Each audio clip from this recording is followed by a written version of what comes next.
There was a guy running for office recently, and I seen him walk through the neighborhood. We happened to be in around a nice poverty-stricken drug area. So I said, let me ask this guy, son. I said, yo, if you get elected, man, like, what you trying to do?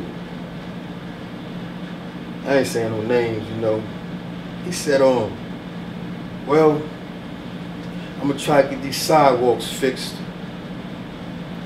I'm trying to make sure that these lights stay on. That was it. That's okay, brother. You have a good day. That was it. So how do you feel about them? I feel like we can't begin to depend on somebody that has a mentality talking about sidewalks. These sidewalks gonna be the way they are. We gotta get these peoples to change. That's what it's about. I wouldn't care if we walking on dirt roads and grass. That's what it is. They think they gotta put more people out there to work, like policemen and stuff, but they're not giving us the job opportunities to stop. They're just putting people to stop us, but they're not giving us the other road out. They're just giving us one road. And that's to do the drugs, sell drugs and do the drugs and go to prison. They think everybody in the lower community likes to hustle. And that's not true. They need to know what's really going on. If you know, like, people really want to work. You got people with trades and degrees that's just sitting. It's going to waste. But I think we need to do more preventative stuff. I think we need to do more stuff before stuff happens. We have these marches and rallies after someone is already killed. We go around hanging up signs after people are already killed. Well, we need to put more pressure on our city councilmen to create jobs for minorities, to create jobs for people coming out of prison. And I always say Riverside isn't bad, it's what you put in there.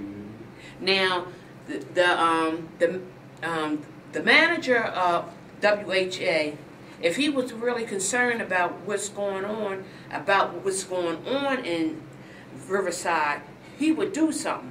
But he hasn't done anything. It's like when Crestview caught on fire, and he came over there for one day, and then he left. He didn't even bring anything for the people that they needed, clothes, food. He didn't do any of that stuff like that. And I always say WHA stands for without honesty always. Mayor Baker is a little bit too old. He can't deal with the young folk. So instead of trying to deal with the young folk, he don't even want to understand the young folk. So he goes on here when they go into them in them litigating halls and they coming up with these new laws, he just gonna sign off on it to try to get the community like that instead of trying to say, oh, not my community.